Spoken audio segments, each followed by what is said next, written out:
team coverage with you tonight, but first let's go to Chief Meteorologist Paul Heggen.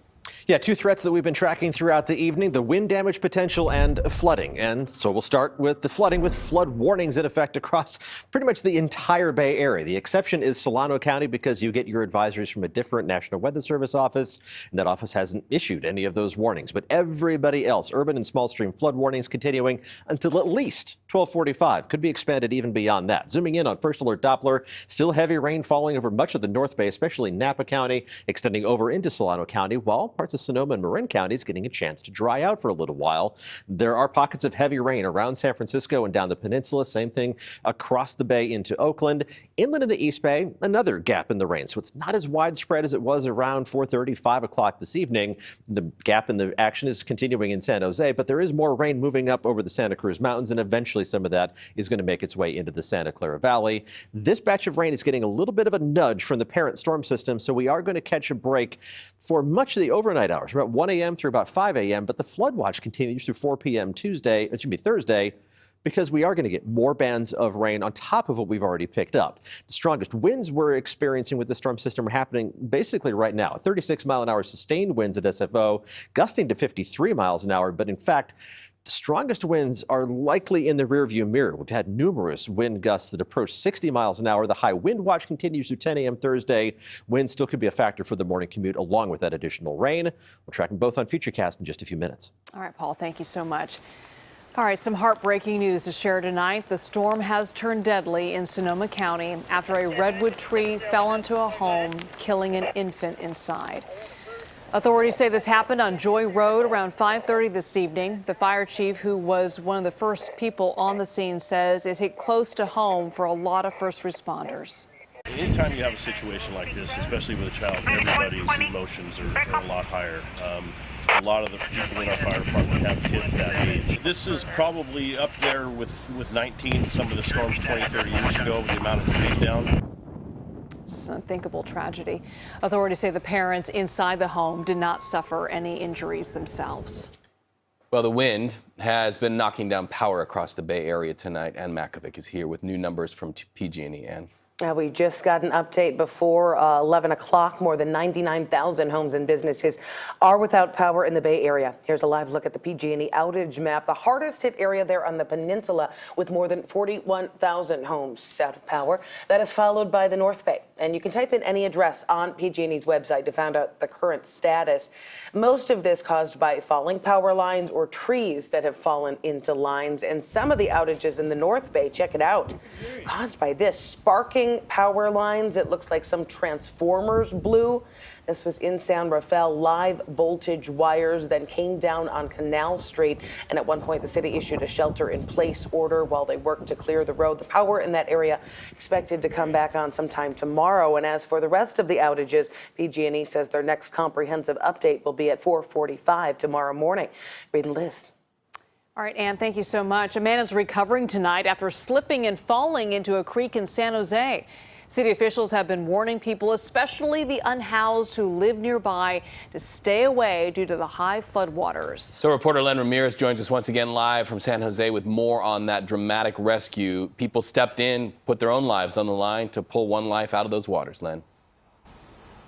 That's exactly right. You know, San Jose police were out here earlier today and throughout the day with a loudspeaker patrolling these waterways, telling people not to camp along the creeks right now because of the rising water. And one man found out just how dangerous these floodwaters can be when he went to retrieve some property. He apparently was staying in another place, but went back, and that's when he fell into the water. Rescuers searched for the man who had fallen into Los Gatos Creek with flashlights. When they spotted him, they threw him a lifeline and pulled him to safety.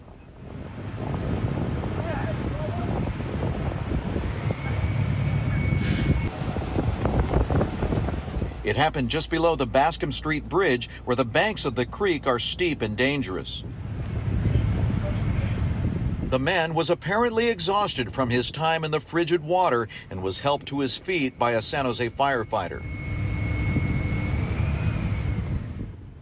The man's girlfriend said he was trying to retrieve some belongings from their camp near the riverbank when he slipped and fell in.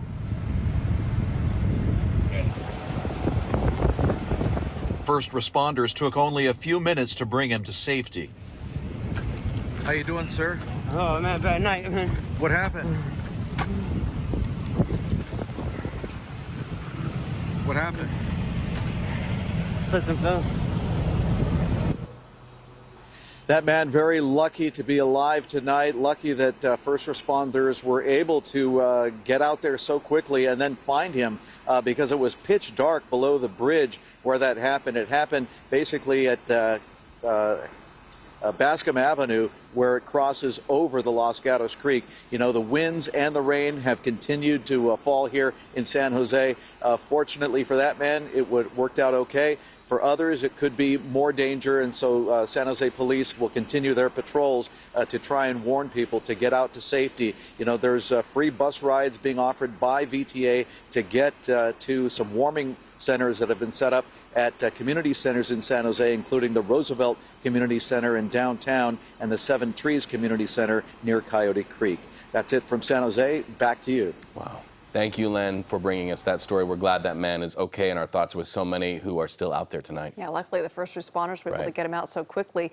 Meanwhile, pouring rain and gusty winds have been pounding Half Moon Bay in the San Mateo County coastal area since around 4 p.m. Our reporter Da Lin has been monitoring that area all day long, and he is live in El Granada with the very latest damage to that area. Da? Yeah, Liz, absolutely right. Double whammy with the strong winds and heavy rain. As a result, we're seeing a lot of damage in El Granada and also Moss Beach. These are two communities located between Half Moon Bay and Pacifica. And this is an example of what we're seeing this evening. A large downed tree just coming right down on the Alameda. And you can see it actually took down some power line at the end of this. Now, firefighters and PG&E workers have deactivated this line. They feel it is safe now, or at least safe for the time being. So they're responding to other major incidents. Unfortunately, it'll take them some time before other workers will come back and work on this down tree. But we're seeing down trees all over this community. From small trees to large trees, gusty winds toppled one after another. Firefighters say El Granada and Moss Beach saw the most damage as of Wednesday evening. So many trees, they're using bulldozers to quickly move them out of the roadways if no power lines are involved. We've had numerous trees down. We've had numerous power lines down, as well as communication lines down. In El Granada, we saw many fallen trees on Isabella Road, Avenue Portola, and the Alameda. Some blocks look like this, just covered in tree limbs and debris. Those downed trees in some cases caused small fires after they landed on power lines. Many streets in El Granada are also without power. Residents in the area say they're staying home. They're very intense. The rain is really intense. I think, again, we just have to be careful and vigilant and make sure that we are taking precautions to stay safe. We also saw a lot of tree limbs breaking off and landing on power lines like this one on California Avenue in Moss Beach around 3 o'clock in the afternoon. This one is at Suzanne Court in Half Moon Bay. This large cypress tree toppled over around 2 o'clock this afternoon. The base is about 12 to 15 feet in diameter. It's about 50 to 60 feet tall. This tree is surrounded by apartments and townhomes. Luckily, it landed in the courtyard and no one was hurt. I was up in the mountains for 2 days stuck in the snow. I just got back last night. So And now you got a tree in the backyard. Yeah, I'm kind of dealing with the storm as it comes. Not far away on Dolores Avenue, a small tree uprooted and landed on power lines. That happened around 4 o'clock. A lot of the trees are already unstable, and with the winds we're seeing now, it doesn't take much to topple these trees over. Yeah, firefighters are saying if you don't have to leave the house, stay home, stay warm, stay dry, and stay safe. I want to come back as we're looking at the live situation out here. Again, that's the Alameda. You have that large tree across the street. We have flooding right here at the corner of Valencia Avenue and the Alameda. And here's the situation. On this side of Alameda Avenue, just down the street, you see in mid-block, there's another downed tree. So the situation in El Granada, just a lot of downed trees and power lines throughout this community. Officials asking for patience. It'll take them some time to remove all these downed trees. For now, live here in El Granada. I'll send it right back to you. Yeah, that morning is going to be rough tomorrow. Folks trying to clean up and figure out what to do next as far as getting out of their homes and cleaning up that damage.